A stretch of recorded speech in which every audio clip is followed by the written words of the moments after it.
Le soleil pointe le bout de son nez et tu aimerais passer plus de temps dehors. Tu fais déjà un peu de sport mais tu en veux plus. Tu veux souffrir car ça te plaît. Tu aimes ça. Dans un mois, je cours un marathon alors qu'il y a un mois, je n'y courais pas du tout. Dans cette vidéo, je vais t'expliquer pourquoi est-ce que souffrir dans le sport est une chose que j'adore. Et je vais même t'expliquer comment j'ai prévu de m'entraîner pour ce fichu marathon. Alors ça peut paraître étonnant, mais moi de base je déteste courir. Mais par contre ce que j'adore faire c'est me lancer des défis. Et un jour justement, j'ai vu un mec qui avait couru 50 km. Il avait mon âge, il était même un peu plus jeune que moi. Mais je me suis dit waouh, c'est un truc de dingue en vrai, genre... c'est pas n'importe qui peut faire ça quoi. Enfin soit ça m'avait impressionné. Et je me suis dit, mais pourquoi est-ce que moi je ne fais pas ça? Pourquoi est-ce que je ne me lance pas ce défi? Et à partir de ce moment-là, je m'étais lancé le défi de courir au moins un marathon. Sauf qu'à ce moment-là, je courais peut-être 3 fois sur l'année, 10 km, c'était tout quoi. Donc on pouvait dire que je courais pas du tout. Mais je crois en moi et je connaissais mes capacités sportives, donc je savais que je pouvais le faire. Sauf que j'en ai parlé avec un pote, et il m'a dit ouais c'est vrai, mais tu pourrais peut-être courir, 15 km d'abord.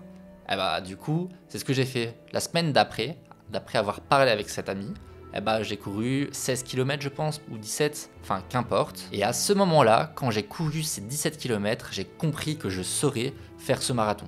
Parce que ces 17 km, je les avais fait hyper facilement. Et je vais pas t'expliquer le pourquoi du comment de ces 50 km, parce que j'en ai déjà fait une vidéo, donc va la voir si ça t'intéresse. Mais il faut savoir que je me suis arrêté plusieurs fois.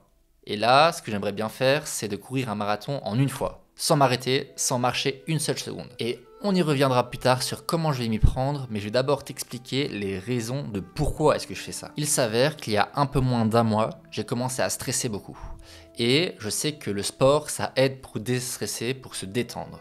Donc, une fois, j'ai fait quoi? J'ai été courir. Sauf que quand t'es stressé, t'as pas envie d'y aller mollo, t'as plutôt envie de te dépasser, t'as envie de te défouler, genre vraiment c'est le mot, c'est défouler. Et clairement quand tu veux te dépasser dans le sport comme ça, en courant, en te défoulant un maximum, c'est un peu vouloir souffrir, vouloir se donner. Donc ça c'est une des raisons pour lesquelles souffrir dans le sport ça me fait plaisir, parce que ça détend. Et une autre raison pour lesquelles j'adore souffrir dans le sport, c'est que t'es fier une fois que t'as fini. Parce que si on revient sur l'exemple de ces 50 km, en fait, je souffrais pas tant que ça jusqu'aux 40 km. Et entre les 40 et 50, là, j'ai commencé à vraiment souffrir. Mais ce que je me suis dit, c'est que si je m'étais arrêté à 40 km, même 42, j'aurais pas été plus fier que ça, parce que j'aurais pas souffert tant que ça, en fait. Et il y a une expression que j'aime bien, c'est être dans le dur. C'était entre les kilomètres 40 et 50 que j'étais dans le dur. Et c'est vraiment à ce moment-là que je savais que je pouvais pas me donner plus. Et que du coup, c'est à ce moment-là que j'étais fier. Alors je me répète, mais si je m'étais arrêté à ces 42 km, j'aurais fait une distance phénoménale. Donc ça aurait été pas mal. Mais au fond de moi, je savais que j'en aurais pu en faire plus. Et donc j'aurais pas été si fier que ça. Et justement, c'est en repoussant tes limites, donc ça veut dire que tu vas de plus en plus loin à chaque fois, pour toi, qu'à un certain moment, tu vas pouvoir vivre des expériences de vie. Hop, hop, hop, hop, hop. Je vois que la vidéo va beaucoup trop vite. Je vais calmer le ton de la vidéo et je vais juste donner l'information que je vais faire un marathon à Ibiza. Un marathon organisé. Voilà, je ne veux pas en dire plus. Allez, comme là je vais vivre un marathon qui est organisé.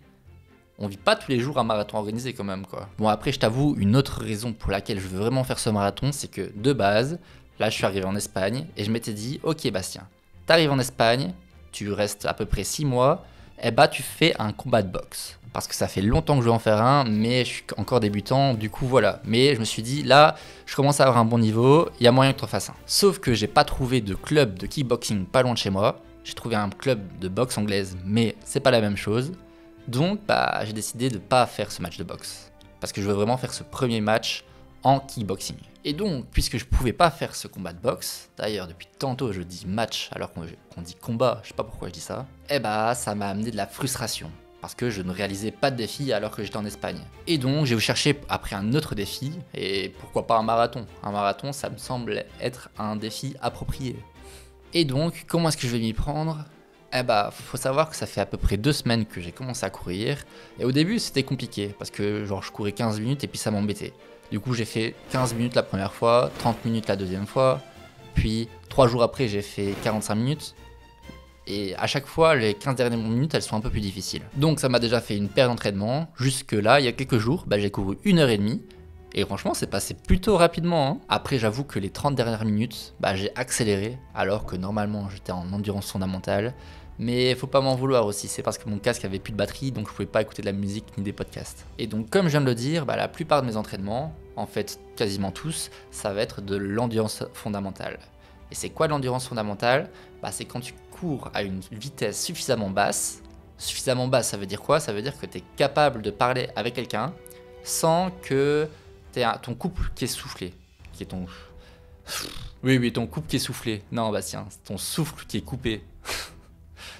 Et je vais m'entraîner 2 fois par semaine avec minimum 1 jour de repos entre deux. C'est important pour les articulations. Et malheureusement, c'est pas avec cette endurance fondamentale que je vais pouvoir me donner, que je vais pouvoir souffrir. Mais je sais que c'est l'entraînement jusqu'au jour du marathon où là je vais pouvoir souffrir. Surtout que c'est le marathon d'Ibiza qui se déroule le 12 avril et j'ai bien regardé, il y a 400 mètres de dénivelé positif. Du coup, suffisamment pour pouvoir souffrir un max et c'est ça qu'on veut. Et tu l'auras compris, je me mets même pas un temps limite pour le faire. Si je le fais en 4h30, je le fais en 4h30. Si je le fais en 3h30, je le fais en 3h30. Je m'en fiche. Le plus important, c'est que je souffre et que je le fasse sans marcher. Voilà les 2 conditions que je m'impose. Donc en résumé, on a vu que j'étais un peu fou à me lancer des défis immenses. On a vu que souffrir dans le sport pouvait nous procurer un tas de bonnes choses. Et je vous ai expliqué comment je comptais m'y prendre pour courir un marathon sans m'arrêter. Dans tous les cas, n'oublie pas d'écouter ton corps. En tout cas, c'était Bastien, je te dis ciao et c'est ciao.